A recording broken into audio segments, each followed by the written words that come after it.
Hola, bienvenidos a la clase Mercados de Servicios Productivos. Esta clase tiene un contenido enfocado a la economía política, eh, a la economía marxista y bueno, pues vamos a empezar la clase. ¿Cómo se realiza la distribución de los productos del trabajo en el mercado capitalista? Bueno, aquí hay que hacer la aclaración que por productos no nos referimos a un bien físico, a un celular, a un cuaderno, a una pluma. Aquí por productos del trabajo nos referimos al resultado que se tiene o a la utilidad, ganancia, dependiendo del factor productivo. Por ejemplo, un salario, una ganancia, una renta. A eso nos referimos. Entonces vale aclarar desde un principio a qué nos referimos como productos del trabajo. A primera vista parece algo muy equitativo, cómo en la producción participa el trabajo, el capital y la tierra. Esto ya lo vimos en clases pasadas. Estamos hablando aquí de los factores de producción. ¿Sí? A cada uno de estos factores de producción le corresponde una parte. Al trabajo o a los trabajadores, a su pago se le llama salario. A los inversionistas, a los dueños del capital o a los empresarios se les llama ganancia, lo que obtienen. Y en cuestiones de, por ejemplo, de quien tiene un arrendamiento, quien se dedica a cultivar las tierras en tiempos pasados en el modo de producción del modo feudal, bueno, pues se le llama renta. Y si parte del capital es a crédito, pues también le corresponde un interés. Bueno, pues la única fuente de nuevo valor es el trabajo. Parece igual de equitativo. Aquí dice que parece algo muy equitativo. No simplemente pensamos que cada quien se queda con su tajada, su parte del pastel y todo el mundo es feliz. Y a veces consideramos que eso es equitativo. Pero considerando que el trabajo es la única fuente de valor, porque sin trabajo, sin el esfuerzo humano, pues no hay una transformación de materia prima en producto terminado para su venta. Sin una mano de obra, sin un trabajador de la tierra, pues no existe pues una cosecha, no existe un producto agrícola para su venta. Entonces se dan cuenta, bueno, pues el único generador de valor es el trabajo. Entonces yo les pregunto a ustedes, ¿es equitativo la parte proporcional que recibe el trabajador por su trabajo? Mi punto de vista y del punto de vista marxista es, por supuesto que no. No hay equidad. Vamos a ver algo de historia. Los economistas del siglo XVIII y XIX también se plantearon la cuestión de la equidad. En realidad, bueno, pues a ellos no les interesaba tanto la cuestión ética, si hay equidad o no hay equidad.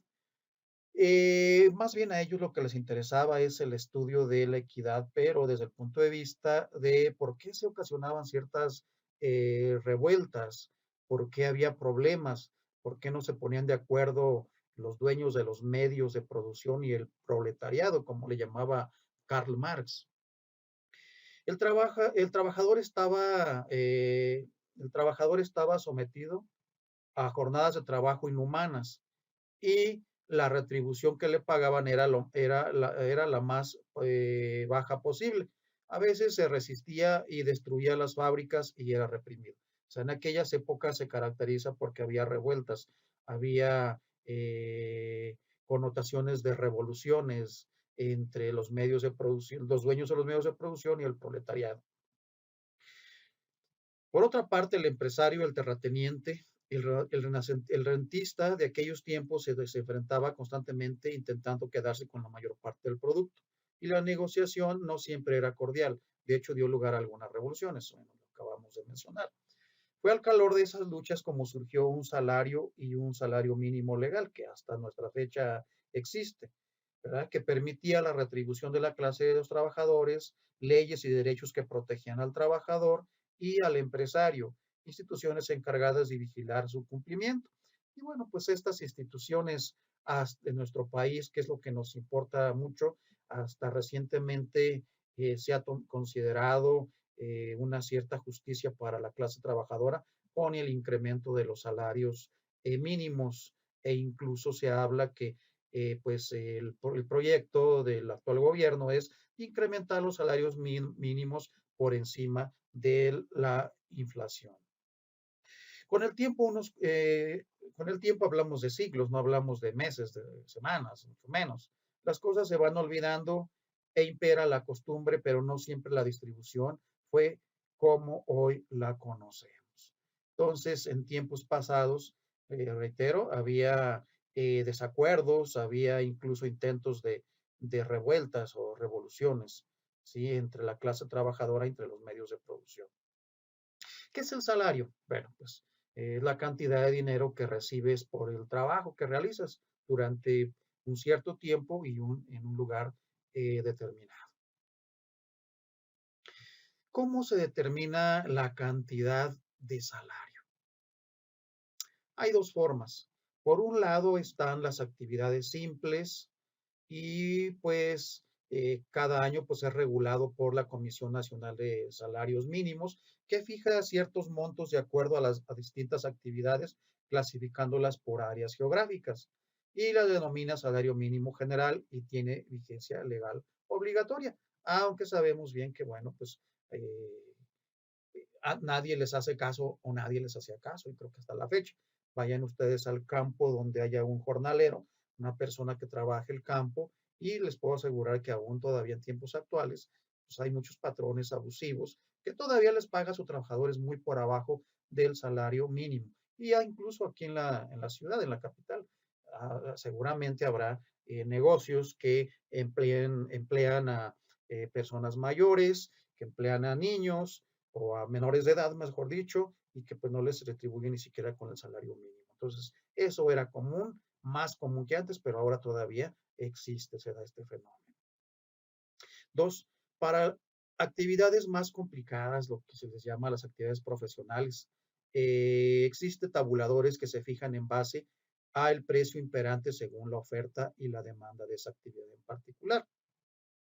Los departamentos de personal continuamente están monitoreando el mercado para conocer cómo anda, o en todo caso se fija un salario mediante una negociación individual. Entonces, de acuerdo a oferta y demanda, no es lo mismo actualmente lo que se le paga a un ingeniero en sistemas, que actualmente está de moda esta carrera por cuestiones de pues de la pandemia, por cuestiones de que la mayoría de las empresas están trabajando desde casa, home office, desde el punto de vista también que pues las empresas ya muchas de ellas prescinden de una fuerza de ventas bueno, pues se enfocan a la cuestión de, por ejemplo, inteligencia artificial combinada con CRM, o sea, administradores, programas de administración de relaciones con clientes. Todo esto, bueno, pues es necesario la actividad del ingeniero de sistemas. No es lo mismo el salario actual de un ingeniero en sistemas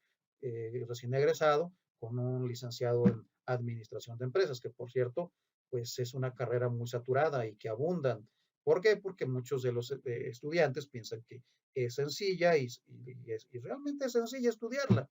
Lo complicado es cuando ya estás laborando y asciendes en la escala jerárquica. Ya verán ustedes otras materias conforme van avanzando en la carrera, que bueno, pues no solamente es aplicar el proceso administrativo, como se aplica una regla contable, como la teoría de la partida doble, más bien aplicarla, ser directivo o administrador o gerente, bueno, pues ya involucra factores de personalidad, de liderazgo y cuestiones que no son tan sencillas desarrollar. Pese a que estudiamos una licenciatura en administración, muchos de estos rasgos pues se adquieren de una forma diferente, y pues vaya, ya no nos adelantemos. Ustedes verán más adelante su carrera, que es interesante, es fascinante, pero también pues no es tan fácil como creemos que es al aplicarla. Bien, seguimos avanzando. Y bueno, el título es el mismo porque, bueno, pues son varias diapositivas que llevan este título porque, bueno, pues es, como lo van a ver, es una narración muy coloquial. Dice, luego tú como contador o en este caso como administrador de empresas, preparas la nómina del personal de la empresa en que trabajas y calculas sobre esa cantidad acordada los contratos que denomina salario base, un conjunto de prestaciones y cargos adicionales como bonos de productividad, horas extras, vales de despensa, prima de vacaciones, aguinaldo, etcétera. Y las sumas al salario base y le restas los impuestos y obtienes el salario integrado, que es la remuneración del trabajo, del trabajador o su salario nominal. Esto lo van a ver, esto que estoy, este rollo que está en la primera viñeta, lo van a ver ustedes en una materia que se llama Administración de Sueldos y Salarios. Luego llega por su cheque, y bueno, ahora ya no es cheque, ya ahora es, después se le hace la transferencia bancaria, ¿no? Al trabajador, que se la vive quejándose de que su salario es muy bajo y que quiere aumento. Te dice, si ganas o si ganaba 45 pesos diarios y esperas que con esta cantidad adquiera carne, vegetales, fruta, jamón, leche, tortillas, pan, frijoles, además de reservar dinero para pasajes, comprar alguna prenda de vestir o renovar zapatos y pagar colegiatura del hijo, la renta, etcétera, pues no alcanza para nada, dice el trabajador. Era mejor el año pasado, aunque me pagaban 40 pesos, alcanzaba para más. Y pensarás en tu propio caso y aceptarás que una cosa es el salario nominal que te pagan y otro es el salario real. Esto es el verdadero poder adquisitivo de lo que ganas, lo cual está determinado por los precios de las cosas que puedes comprar con él. Y no alcanza ni para eso que nombran la canasta básica. En economía, los economistas suelen llamar canasta básica como una unidad de medida, ¿no? Y de referencia o comparación. Y bueno, pues también necesitas un aumento. Bueno, aquí en pocas palabras, el salario nominal, pues es el que tú obtienes, 500 pesos. Y el salario real es para lo que te alcanza, es decir, ya le quitas el componente inflacionario. Por eso, bueno, pues si tú ganabas 45 pesos, 40 pesos el año pasado, como es el ejemplo, y ahora ganas 45, dices, bueno, pues antes me alcanzaba para más, sí, porque ya la inflación creció más, ¿sí? Que el incremento de tu salario. Sí, es sencillo. O sea, el patrón o su administrador te dirá que la inflación, o sea, la tasa de crecimiento de los precios, también le afecta a la empresa porque todos los insumos son cada día más caros y que más quisiera que subirte el salario, pero entonces el producto que fabrican tendrá un costo de producción más alto y no pueden elevar sus precios porque ya no serían competitivos y tendrían que cerrar y que te quedaría sin empleo, pero que ya verás el próximo año cuando todo esto mejore. Esto, si se dan cuenta, ven como una fotografía de lo que sucedía. Ustedes saben que antes del actual gobierno, pues incluso hasta los famosos chayoteros que se les llama por televisión, que nada más estiraban la mano y que el gobierno, papá gobierno les daba dinero. Bueno, ellos decían, los eruditos, ¿no? De la economía, decían que pues si se incrementaba los salarios mínimos, pues iba a generar inflación y que iba a haber cierre de empresas. Completamente falso. Si ustedes ya con estos conocimientos que están adquiriendo, que han adquirido a lo largo de su carrera en economía, ustedes muy sencillamente podrían debatir a este tipo de gente que tiene intereses creados. Completamente falso que un aumento del salario mínimo provoca inflación. Para empezar, el salario mínimo se quedó rezagado por muchas décadas, por muchos, muchos años y décadas. La inflación siempre crecía por arriba del salario mínimo, entonces para que se provoque inflación, pues se tendría casi, casi que duplicar el salario mínimo actual. Entonces el techo que existe, el margen de holgura para incrementar salarios mínimos todavía no se agota. Entonces, este tipo de materias es para darles ese peso y esa importancia para que ustedes pues conozcan mejor de primera mano pues que interpreten lo que se escucha en los medios tradicionales y chayoteros, disculpen la expresión, de comunicación que actualmente están completamente equivocados.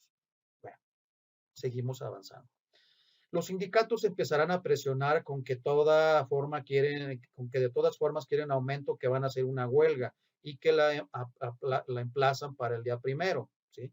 y algún sindicato patronal declarará que las condiciones económicas del país no están para esas cosas y pedirán al gobierno que suprima leyes de protección al trabajo obsoletas que permitan el derecho a la huelga porque en otros países el trabajo tiene más productividad y los salarios reales más bajos y que mejor se llevarán sus empresas a otro lado.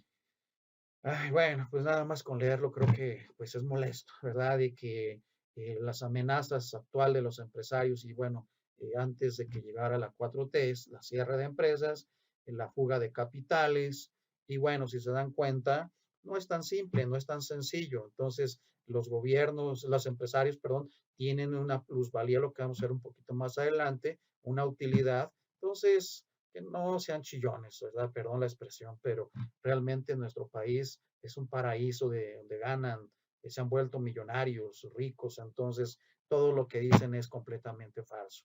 Dice, el gobierno llamará a las partes al Tribunal de Conciliación y Arbitraje en México y pedirá que negocien y este círculo vicioso se repetirá año tras año, ¿verdad? Y es lo que los mexicanos, pues ya estamos hartos de todo esto. Y ustedes, gente joven como ustedes, bueno, pues deberían ustedes tener, y creo que lo tienen, una convicción, porque, bueno, pues como México no hay dos. Es muy rico en recursos naturales, en cultura, pero bueno, pues ciertos malos gobiernos han dejado en la miseria a nuestro querido México. Bueno, ¿qué más podemos decir? Y detrás de todo esto, realmente, ¿qué hay? ¿Sí? ¿Qué hay detrás de todo esto? Dice, es cuestión del punto de vista. Si preguntas a un economista de la corriente objetiva, ¿sí? Su respuesta será diferente a la de un marginalista, como se observan en las siguientes diapositivas. Vamos a entrar un poquito a cuestiones más técnicas. Hasta aquí estábamos prácticamente retratando la imagen de nuestro país en una forma muy sencilla y coloquial. Vamos a unas cuestiones un poquito más técnicas. ¿Sí? Teoría objetiva y subjetiva del salario. Se le llama como teoría objetiva y subjetiva del valor. Corriente objetiva, por un lado la columna izquierda y en la columna derecha, su comparación con lo que argumenta la corriente subjetiva o marginalista. Los economistas de la corriente objetiva dicen que el salario es una categoría histórica que surge en el modo de producción capitalista. Aquí no hay una contraparte de la corriente subjetiva. El segundo, bueno, solamente en este modo de producción la capacidad humana de trabajar se convierte en una mercancía. O sea que el trabajador vende su propia fuerza de trabajo.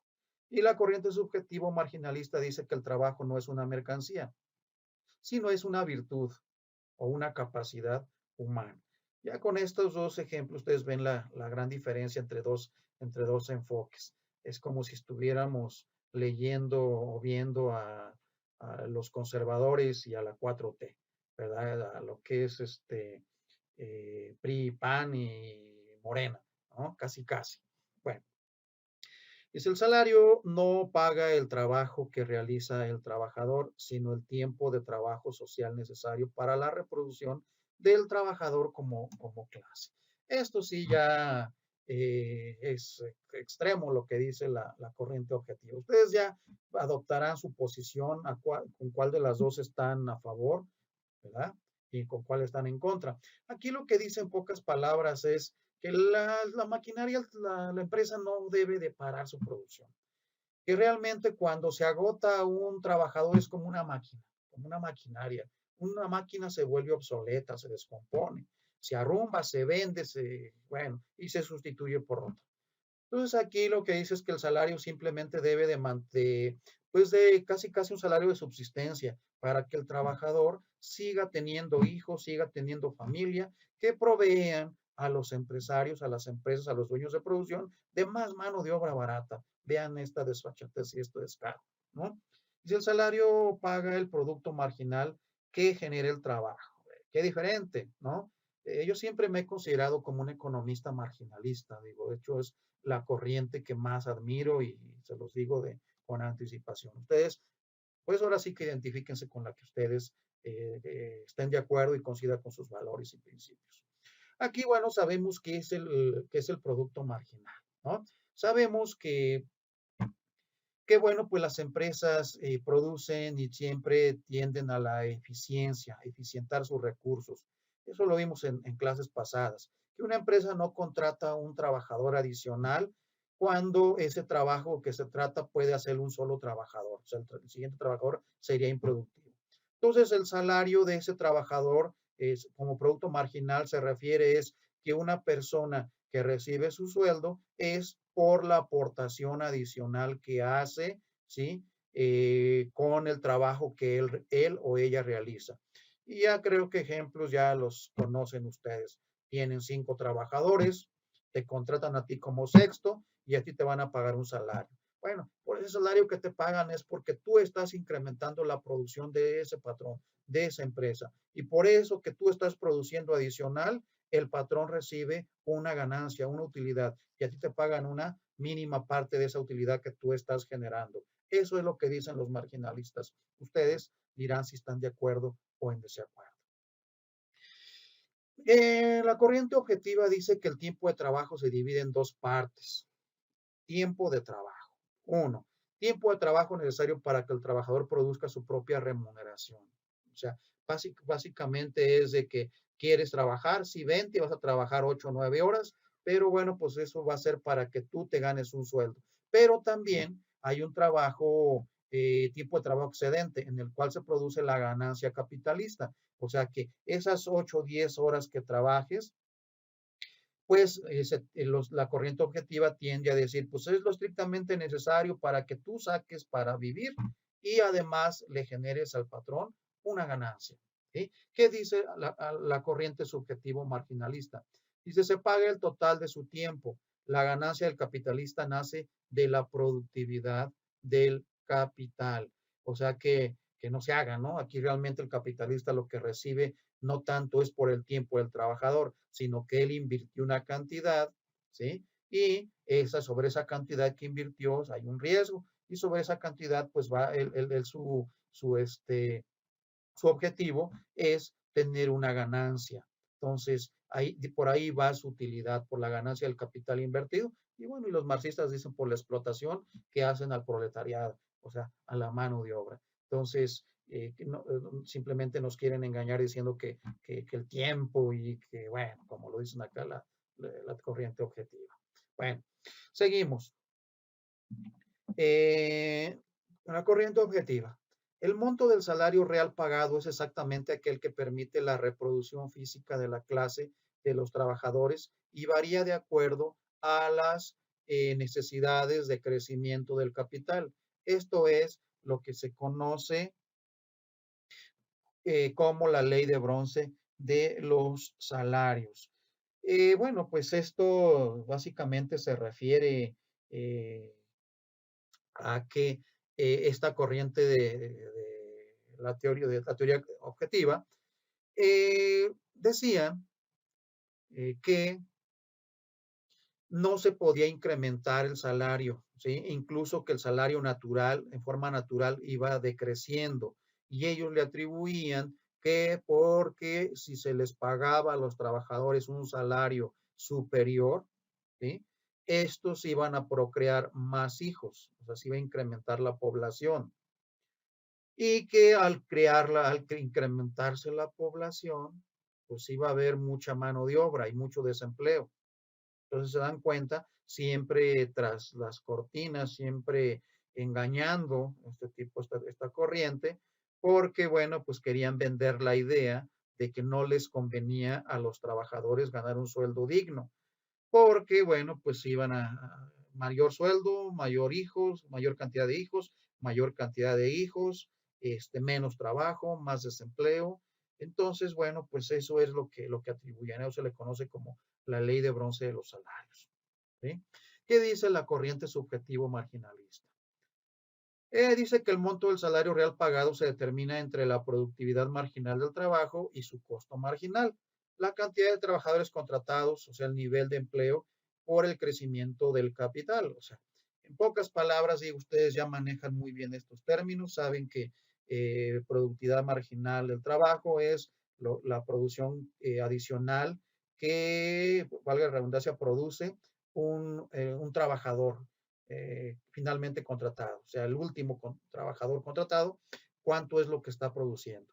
Y la cantidad de costos es un sexto trabajador, si tienes 5 y el sexto trabajador, cuánto te produce y cuánto te cuesta ese sexto trabajador, cuánto le vas a pagar de sueldo, ¿sí? Y cuánto está generando de utilidad. Entonces, ahí es donde está el monto de salario real pagado, cómo se determina, ¿no? Entonces, está bien claro. Entonces, y reitero, yo particularmente, pues me quedo con la teoría subjetiva del valor o corriente marginalista. ¿Sí? Seguimos, corriente objetiva. La forma como se determina el salario en el mercado es en base a la oferta y la demanda de trabajadores. Es decir, aquí lo que a ellos les importa es, bueno, líguenlo con la ley del bronce de los salarios. Si hay muchos trabajadores, porque hay muchos nacimientos, una tasa de natalidad desmedida, bueno, ellos lo que decían, líguenlo con la anterior, con la de bronce de, bueno, lo que vimos acá, ¿verdad? La ley de bronce de los salarios. Hay muchos trabajadores, bueno, pues depende de la cantidad de gente que haya buscando trabajo, de empleados, va a ser el salario que se determine, ¿no? Y bueno, la corriente subjetiva o marginalista dice que pues el salario se determina en base a la oferta y la demanda de trabajo. Vean, hay una gran diferencia. Trabajadores se refiere a personas, individuos. ¿Sí? ¿Cuántas personas físicamente hay? Existen, ¿no? Y el trabajo, bueno, pues se refiere a cuestiones de que si realmente hay una demanda por un cierto trabajo. Bueno, para que quede más claro, véanlo de esta forma. Si hay muchos trabajadores, porque la población es inmensamente elevada, ¿sí? Pero la productividad de la empresa es alta, ¿sí? O sea, se crean empleos y se crean satisfactores para satisfacer las necesidades de toda la población, ¿sí? Y está manejada la empresa en forma eficiente desde el punto de vista administrativo, ¿sí? Del punto de vista directivo. Entonces, no tanto ya se va a enfocar a la cantidad de personas que existen, ¿sí? Sino más bien a la producción que se tiene para satisfacer esas necesidades, esos deseos de la población creciente. Yo espero que sí quede claro, no es lo mismo demanda de trabajadores que demanda de trabajo, ¿sí? Entonces, con este ejemplo que les acabo de dar, pues espero que quede muy claro, ¿verdad? Bueno, el que sigue. El incremento de la productividad en los sectores que producen bienes de consumo permiten disminuir el salario real. Esto es lo que dice la teoría objetiva. Dicho en otras palabras, es que si la empresa es productiva, o sea, que si produce, hace un buen uso de los recursos, de los factores de producción, bueno, pues finalmente eh, no va a producir una cantidad considerable o excedente para satisfacer las necesidades de la población y puede disminuir el salario real, porque lo que argumentan es que si incrementan la productividad o la producción en forma muy elevada, ¿sí? Y los salarios reales no disminuyen o incluso si los incrementan. Y ellos dicen, pues se puede provocar una inflación, la gente va a tener mucho dinero, ¿sí? Entonces, es un engaño también, ¿sí? Sí, es posible, no lo niego, al tener la gente mucho dinero y gastarlo, no ahorrarlo, sino gastarlo, sí a la larga puede producir una inflación, pero siempre hay una banda, por decirlo así, muy amplia. Y ese rato se los mencionaba con el salario mínimo. Entonces, si ahorita se incrementó el salario mínimo un sensiblemente o se va a incrementar por arriba de la inflación, es imposible que provoque más inflación ese incremento. Entonces, no da para más, o sea, es falso, pues vaya.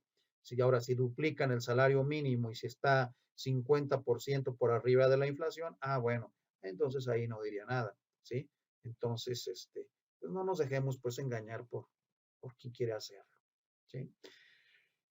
La última, la lucha de clases entre trabajadores y capitalistas determinan las mejores condiciones de trabajo. O sea, la corriente objetiva lo que hace es justificar ese estira y afloja, esa imposición por parte de los señores dueños de los medios de producción, ¿sí? Entonces justifican esa lucha de clases, ¿sí? ¿Y qué dice la corriente subjetiva? Dice, no existe lucha de clases, sino colaboración para producir, o eso es por lo menos lo que debería de ser así, ¿no? Si ambos tienen intereses, bueno, pues ¿por qué luchar? ¿Por qué no ponerse de acuerdo, no? Es lo que dice la teoría subjetiva del valor.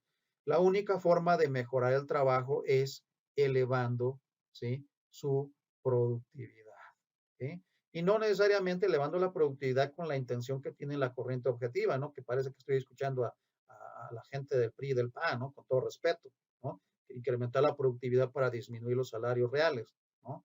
Entonces, no va por ahí. La corriente marginalista, vaya, pues está completamente de acuerdo con esta postura. Pues muy bien, entonces hasta aquí es la primera entrega del primer video.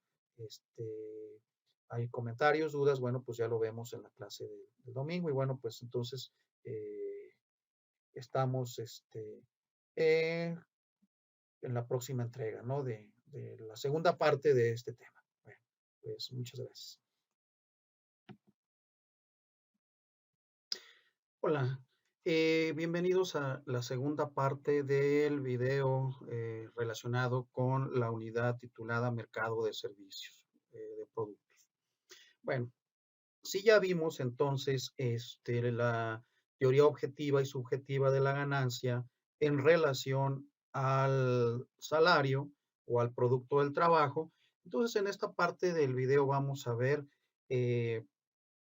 también, bueno, la aplicación de la teoría objetiva y subjetiva de la ganancia, pero en este caso, bueno, pues relacionado a la ganancia, el interés y la renta, que son los otros factores. Muy bien, pues vamos a empezar. De acuerdo con el punto de vista de la corriente objetiva del valor, el valor total de la mercancía está compuesto por capital constante, capital variable y plusvalía.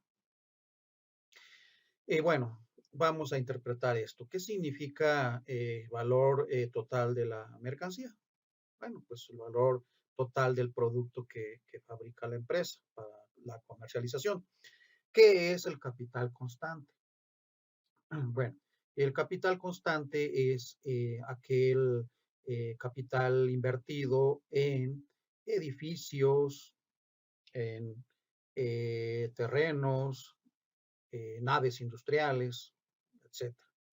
Y capital variable, bueno, pues es el que está integrado por la mano de obra, o sea, los sueldos que se les paga a los trabajadores. Y la plusvalía, bueno, pues es la ganancia que obtiene el dueño de los medios de capital, o sea, del capital en sí mismo, ¿no? Los dos primeros conceptos son montos de capital adelantados y permite la reposición del capital y el trabajo, mientras que la plusvalía es la adición neta de valor que da origen a la ganancia del capitalista, la ganancia del capitalista propiamente dicha. Pero esto no significa que toda ella sea apropiada para él. En realidad adquiere la forma de ganancia, renta e interés, que es la forma como se distribuye entre las distintas formas que adopta el capital. ¿Sí? Bueno, hace rato recordemos que cuando la primera diapositiva vimos que el producto relacionado con el trabajo, bueno, pues se le llama salario. Y el producto relacionado con los dueños de las empresas, del capital, se le llama ganancia. Y al referirnos a los intereses, en este caso que cobran los bancos, en caso de que el capital no sea propio del empresario, sino más bien sería un crédito. En este caso, bueno, el producto serían los intereses. Y si el producto es como consecuencia de la renta de un terreno, de una nave industrial, perdón, de una, un terreno para, ya sea para eh, instalar una fábrica o un terreno para cultivar, hacer cultivos, bueno, pues en ese caso el producto adopta la forma de renta. Ocurre así por cuestiones históricas. Y si originalmente el dueño de la tierra era una clase terrateniente que pertenecía al modo feudal de producción, en el cual fue apareciendo el capitalismo.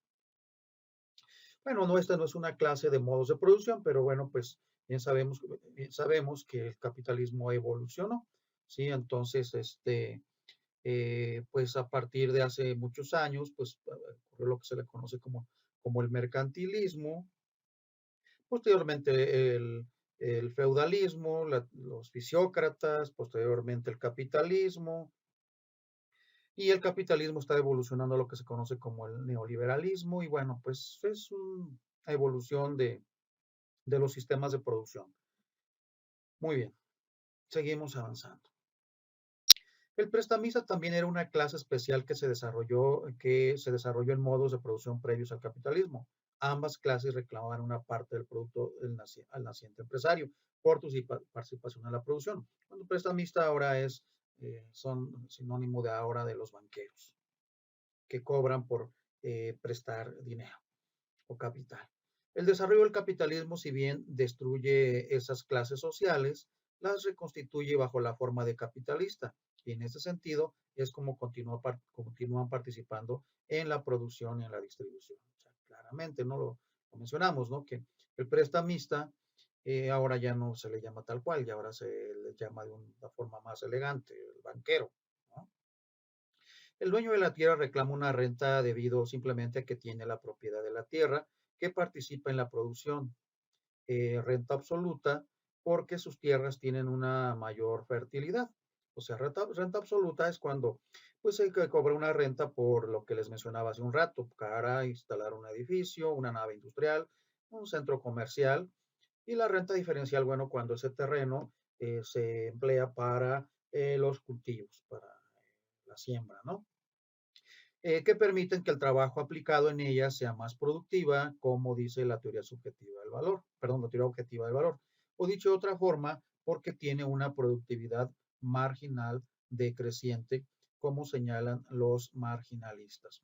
Entonces, estos términos de productividad marginal decreciente, bueno, pues ya saben a qué nos referimos, qué significa marginal, ¿no? Para no ser reiterativos. El prestamista, por su parte, pone a disposición del capitalista un capital en crédito que participa en la generación de plusvalía y como tal debe recibir una retribución en proporción al monto aportado, la cual, según los economistas de la corriente objetiva, debe ser menor o igual a la tasa de ganancia, debido a que el riesgo que asume es menor que el que está tomando el empresario.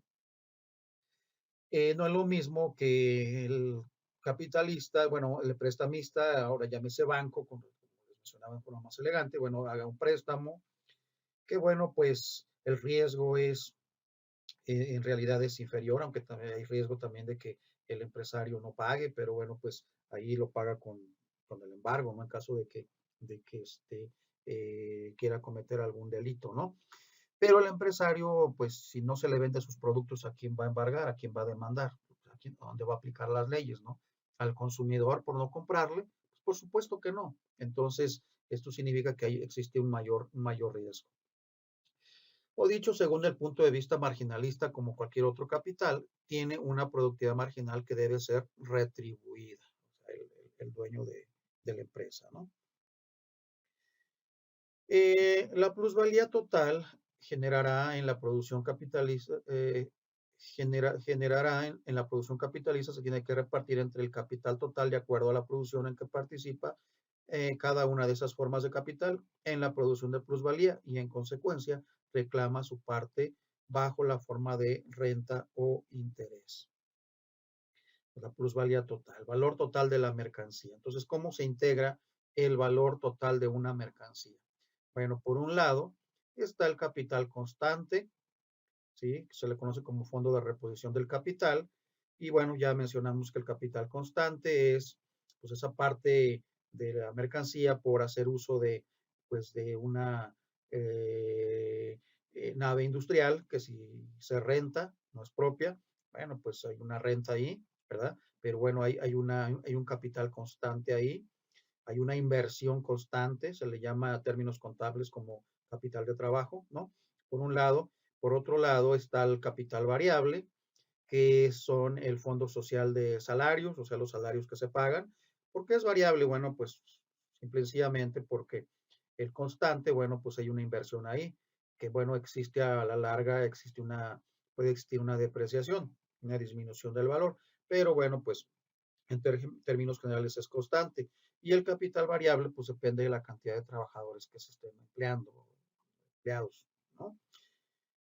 Y la plusvalía, que es la ganancia del empresario más el interés, lo que habíamos hace rato, ¿sí? Que quiere llevar también su tajada del pastel, el, el banquero, el prestamista, y la renta, cuando se renta el terreno para un centro comercial, por ejemplo, ¿sí? O para producir un producto, una nave industrial, ¿sí? Entonces ahí está la plusvalía, cada uno se lleva su tajada, esa es la plusvalía total. Entonces todo esto integra el valor total de la mercancía, ¿sí? Bueno, el empresario busca permanentemente elevar su ganancia y para lograrlo se ve obligado a competir en el avance tecnológico, elevando su composición orgánica para obtener utilidades extraordinarias que no tienen las empresas con menor desarrollo tecnológico. O sea que el empresario tiene un incentivo por emplear mejores modos de producción y hasta cierto punto, bueno, pues esa, mmm, podríamos decir, esa connotación positiva tiene el capitalismo, ¿sí? Que el empresario, en su afán de obtener mayores utilidades, pues invierte en tecnología. Es lo que el padre de la economía, el filósofo Adam Smith, allá por el año de 1776, él decía en su libro La naturaleza y causa de las riquezas de las naciones, él decía que, bueno, pues el egoísmo individual fomenta el interés colectivo. ¿Sí? Dicho en otras palabras, el sistema capitalista pues tiene esa virtud, por decirlo así, tal vez una de las pocas virtudes que tiene, ¿no? De que el empresario busca su propia ganancia y al buscar egoístamente su propia ganancia, pues también fomenta el interés colectivo, ¿no? Porque crea fuentes de empleo. Entonces, no todo el capitalismo es malo, ¿no? Así se eleva la plusvalía generada, pero se eleva proporcionalmente más el capital constante. ¿Sí? Dice, de ello se deriva que en el largo plazo, a pesar de los esfuerzos del capitalista para elevar la productividad mediante el avance tecnológico, la tasa de ganancia tiene una tendencia decreciente. Es aquí donde realmente una connotación negativa del capitalismo. Ya vimos, cuando vimos macroeconomía, algunos de ustedes tomaron, creo que macroeconomía conmigo, y si no la toman conmigo, y si pues, algunos de ustedes tal vez todavía no la tomen, pero bueno, pues ya vieron que un sistema capitalista, pues no crece en forma horizontal todo el tiempo, o no todo el tiempo va en ascenso, sino bueno, pues una economía va creciendo dando tumbos, por decirlo así. Se produce un crecimiento, llega a un punto máximo y otra vez se desploma, llega a una recesión, y si esa recesión va más allá de ciertos límites, toca a fondo, se convierte en una depresión, pasa el tiempo y luego otra vez hay un crecimiento de la economía. Entonces, en base a esto que estamos viendo en esta diapositiva, podríamos decir que el capitalismo pues tiene, por decirlo así, la, la propia semilla de su, ¿cómo diríamos? Pues de su propia, no destrucción, aunque sí hay teóricos que vaticinan o predicen de un colapso del sistema capitalista. Pero bueno, pues tiene el germen de la destrucción, por decirlo así, del decrecimiento económico por naturaleza. Entonces, bueno, pues es lo que expresa esta diapositiva. O sea, no siempre los empresarios en su afán egoísta van a tener todo el capital, todo el dinero que requieran, aunque últimamente, bueno, con esto de la pandemia, sabemos que hay empresarios, por ejemplo, este, el dueño de Amazon, ¿no? Que es uno, se ha convertido en uno de los hombres más ricos del mundo, bueno, pues ha impulsado esta depresión para muchas empresas, pues lo ha convertido en una ventaja, ¿no?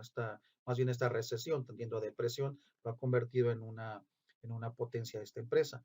Entonces, bueno, pues hay una serie de contradicciones en un sistema capitalista que al final, bueno, pues no sabemos a dónde va a parar, ¿no?